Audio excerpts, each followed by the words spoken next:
We are currently 29 days away from the first competitive NASCAR race of 2021 with the Busch Clash at the Daytona Road Course. And with the impending season, many are marking their plans for which races to go to and marking their calendars for what races they absolutely need to watch on TV. Today I'll be looking at the 10 races for the season in NASCAR's top 3 National Touring Series that we will all not be able to wait to see, whether they're going to be good or craptastic. So let's start it up. At number 10, we have the Road America races on the 4th of July weekend. Road America has been a track that fans have practically begged for about a decade to be added to the Cup Series schedule. Now, not only will Road America host a Cup race, but it will be a triple header weekend for the 4th of July weekend. And this race will be the first race on Big NBC for the 2021 season.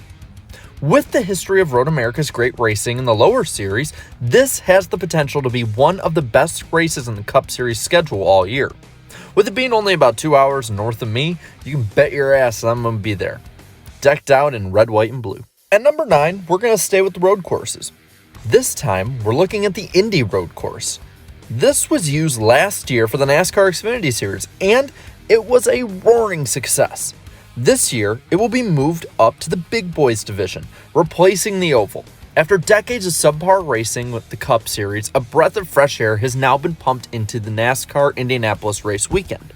This will also be the first doubleheader for both NASCAR Cup Series racing and IndyCar racing. This will be a weekend that most racing fans will love. At number 8, there's the Daytona Duels. The duels at Daytona have been relatively forgettable for about the past half decade, with no real repercussions for the actions done in them. While they've always set the starting grid for the Daytona 500, the allure to them has been who gets into the 500 versus who has to go home. Well, this year, it looks like there's going to be a much larger entry list for the Daytona 500, some estimates being between 45 and 48 cars entered. If this is true, there could be 5 to 8 cars going home on Thursday before the 500. Common theme in the first half of this list has been road courses. And at number 7, we have a good one, with the races at the Charlotte Roval. Every Cup race at the Roval has been a banger.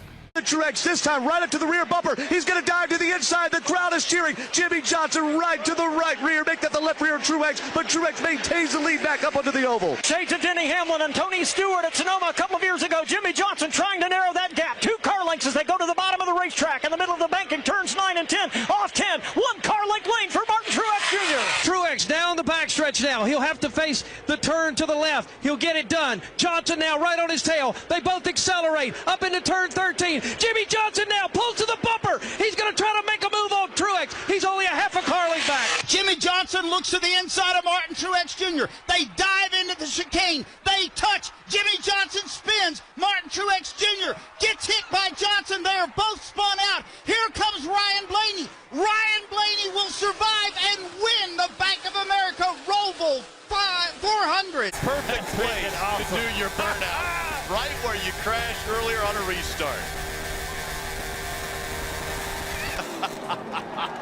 He'll burn it down. This victory fueled by Sunoco. Fuel your best. Well, if you can't laugh at yourself, look at that. He's out of the car. And there goes the car. Oh, no. These 2 moments have really punctuated the Roval for many fans, and the second one really adds on to what many other fans anticipate about this race. Most popular driver Chase Elliott is really damn good there and is probably going to win. Number 6 was the triple header weekend at COTA, aka Circuit of the Americas. COTA has been a track that I personally have really pushed to have on the Cup schedule for a long time now. Being one of the most technologically advanced racetracks in all of NASCAR, it's a step up from most facilities. The course itself has many passing zones and simultaneously is a very fast track. In a lot of ways, this is like Austin, Texas's version of a track like Road America. Set up in the middle of May in Texas, it means that the race is probably going to have tons of fans in attendance in person. At number 5, we have our only standalone truck race in this list, the race at Knoxville in Iowa this July. Ever since the mid-2010s, the Truck Series has had at least one dirt race a year at Eldora Speedway. Well, with Eldora being off the truck schedule, this left the true successor to the Mudsummer Classic being Knoxville. And while the trucks will race on the dirt at Bristol, this really is the only true dirt track race on the schedule. I think this race will be much more clean than the truck race at Dirt Bristol. I'd expect it to be more competitive as well. And who knows? This may be the first NASCAR Touring Series victory for Hailie Deegan. It will definitely be an intriguing event. At number 4, we have our last road course on this list. The race is at Watkins Glen. Simply for the fact that we're actually going to have racing at Watkins Glen again. Due to the coronavirus pandemic, New York Governor Andrew Cuomo decreed to not allow NASCAR to race in New York State. While the 2018 and 2019 races weren't that great, they did leave a good taste in the mouths of NASCAR fans as Chase Elliott won the Cup races. Now, not only will the Cup Series be there racing, but also the Xfinity and Truck Series will race at the Glen as well. While possibly not having the greatest racing in 2019, at the road courses at least, they are using the 750 horsepower package at this race, so it should be pretty good. I'm just thankful that they'll actually be back at the New York facility though. Entering the podium, we have one of the Super Speedway races, the NASCAR Cup Series regular season finale at Daytona. Last year, we had the first regular season finale at Daytona, and it didn't fail to disappoint for most. While traditionalist fans like myself were not happy with the fact that it moved away from the 4th of July weekend that traditionally it was on, those heavily invested in the playoff battles and who would be in or out of the playoffs were both in heaven and nervous as hell. Add to this that we had a first-time winner with the young William Byron piloting the 24 home in 2020, and you have a picture-perfect way to start off the new tradition. What I really like about this for 2021 is where it is on the schedule. Not for the bubble battles, but instead for the fan access.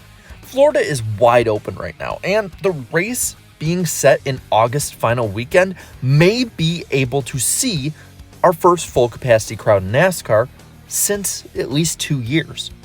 7.5 months is a long time and a lot could change, so let's just hope that the change is for the best and there isn't a hurricane that weekend. Taking the runner-up spot on this list, we have the aforementioned Dirt Bristol race.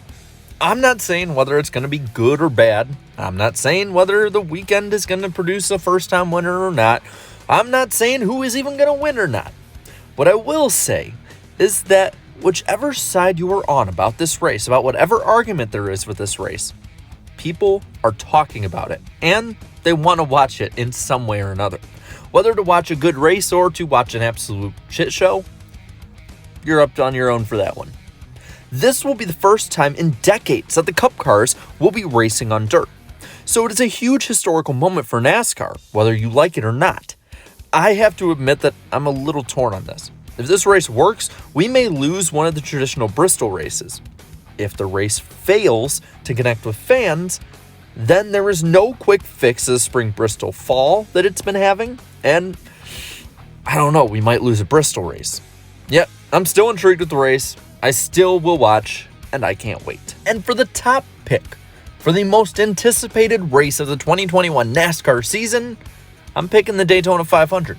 I know this one isn't original, but after how 2020 went, the Great American Race will be a welcome event for race fans, and really people that want to get away from all this in general.